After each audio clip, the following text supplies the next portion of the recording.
Bonjour tout le monde et bienvenue sur Alform pour une nouvelle vidéo. Donc on va parler d'une nouvelle fonctionnalité qui s'appelle Virtual Link, ou bien les liens virtuels. Alors donc pour le plan de cette vidéo, donc on va commencer par la topologie à utiliser pour le lab.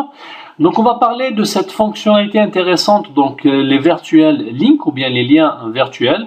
Et on va finir par la configuration de ce lien virtuel.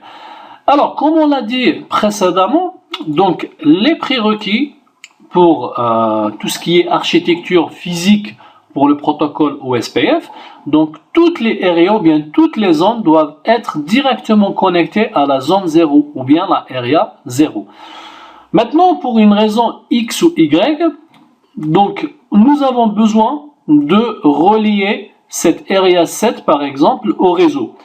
Alors, on a un problème, peut-être physiquement, le site où se trouve l'area 0 est très loin par rapport où se trouve le site de l'area 7. Donc, physiquement, ils sont très loin, d'accord? Et donc là, on va essayer de trouver la solution, comment interconnecter ou bien faire partie cette area 7 du nuage OSPF, d'accord? Alors, donc physiquement, on va l'interconnecter avec une area qui n'est pas une area backbone, donc c'est l'area 6. Et le but, c'est au final, donc le routeur 7, si je veux faire un show IP route au niveau du routeur 7, c'est de voir les réseaux du protocole OSPF. D'accord? Donc c'est ça le but final. Alors, sachant que la configuration basique, maintenant, si on configure une configuration OSPF au niveau de tous les routeurs, donc l'OSPF qui est configuré au niveau de tous les routeurs, et si on va au niveau du routeur R7, par défaut, si je vais faire un show IP route, je vais pas voir les réseaux du protocole OSPF. Alors, donc la solution c'est quoi? C'est de créer un lien virtuel, ça veut dire il n'est pas physique, qui va simuler, c'est comme si j'ai une liaison physique directement à partir du routeur ou bien à partir de cette area 7 vers la area 0 ou bien la area backbone, d'accord? Donc ce lien virtuel, il va simuler comme si on a une liaison physique directe avec l'area 0. Et cette fonctionnalité, donc ça s'appelle le lien virtuel. Alors maintenant, si on fait un show IP route, donc si on va au niveau du routeur R7, je vais faire un show IP route, donc je vais avoir quelque chose qui ressemble à ça. Donc je vais voir qu'une ligne avec la lettre C, et ça veut dire quoi? Ça veut dire que c'est le réseau qui est directement connecté, qui va vers le routeur R6. Alors une chose entre parenthèses, donc si je configure le protocole OSPF, je vais voir quand même le routeur R6 comme voisin, d'accord? Parce qu'il y a une liaison physique directement entre les routeurs. Mais si je vais au niveau de la table de routage, je vais rien trouver par rapport au protocole OSPF. D'accord? Donc le lien virtuel, ça permet de relier la zone 70 ou bien la zone 7 pour notre cas, d'accord, à la zone 0. Et ce de manière virtuelle, comme si ils sont reliés physiquement directement avec une liaison physique.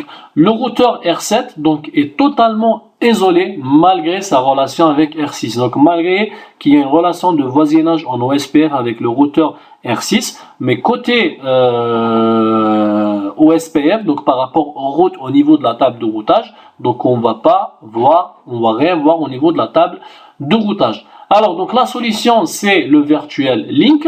Maintenant la configuration elle est très simple. Donc il faut juste se mettre au niveau de ces deux routeurs, d'accord, qui ont deux liens vers cette area 6. Donc là j'insiste, donc ça n'a rien à voir avec la area 7, d'accord. Le but c'est de voir les routes au niveau de l'area 7, mais la configuration elle va se faire par rapport à l'area 6, d'accord, entre le routeur R3 et le routeur R6. Donc avec cette commande, donc il faut rentrer en mode configuration du protocole OSPF au niveau du routeur R3 et taper cette commande, donc area.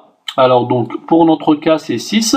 Virtual Link, là il faut mettre quoi? Le routeur ID. Donc là il faut faire attention, il faut mettre le routeur ID et non pas l'adresse IP du routeur, d'accord? C'est pas forcément l'adresse IP de cette interface. Donc il faut mettre le routeur ID du routeur qui est en face de moi. Donc là je suis au niveau du routeur R3, Virtual Link, donc la commande c'est area 6 Virtual Link, et là ça doit être l'adresse IP du routeur avec lequel je veux créer ce lien virtuel. Et au niveau du routeur R3, je dois faire l'inverse. Donc au niveau du R3, je vais dire area, le numéro de l'area, area 6, virtual link, le routeur ID de ce routeur. Et au niveau du routeur R6, area, le numéro de l'area, virtual link, donc l'adresse IP ou bien le routeur ID de ce routeur. D'accord? Donc c'est une configuration symétrique entre les deux routeurs. Donc il faut faire attention au routeur ID. Donc il faut exactement taper les bonnes adresses IP pour les routeurs ID. Donc ce qu'on va faire maintenant, on va passer directement au lab, d'accord, avec exactement la même topologie. On va se mettre au niveau des deux routeurs R3 et R6. On va créer ce lien virtuel et on va vérifier la table de routage au niveau du routeur R7. Alors commençons déjà par vérifier au niveau de ce routeur R7, donc sa table de routage. Donc si je vais faire un show IP route, donc qu'est-ce que je vais voir? Je vais voir juste la route qui est directement connectée. Donc c'est le réseau qui va vers le routeur R6. Et même si j'ai une relation de voisinage avec ce routeur R6, avec la commande show IP OSPF neighbor, donc je vois bien que le routeur R6, je le vois en tant que voisin au niveau du routeur R7, mais j'arrive pas à voir les réseaux, d'accord? Pourquoi? Parce que la zone 7, elle est derrière une zone non backbone, d'accord, qui est la zone 6. Alors maintenant, on va configurer le virtual link donc entre le routeur R3 et R6. Donc on va commencer par le routeur R3, conft routeur OSPF 1. Donc la commande c'est area 6 virtual link. Donc là je suis au niveau du routeur R3, je veux créer le virtual link vers le routeur R6. Donc je dois mettre le routeur ID du routeur R6. Donc ça c'est la configuration au niveau du routeur R3. Je vais au niveau du routeur R6. Donc je fais exactement la même chose. Donc ce qui va changer c'est l'adresse IP du routeur ID. Je dois mettre le routeur ID du routeur R3. Donc area 6 virtual link et je dois mettre l'adresse IP 3.3.3 qui est le routeur ID du routeur R3.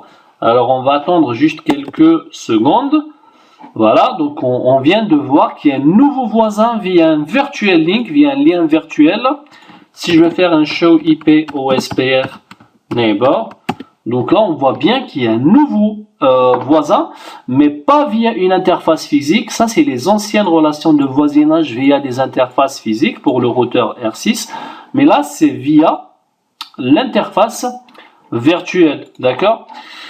Alors maintenant, si je vais faire un show IP route, donc au niveau R6, c'est clair, donc on va voir toutes les routes en external, puisqu'on n'a pas configuré ni de stub ni de totally stub, donc on va voir toutes les routes. Maintenant, ce qui nous intéresse, c'est de vérifier la table de routage au niveau du routeur R7. Est-ce qu'il y a eu un changement ou non?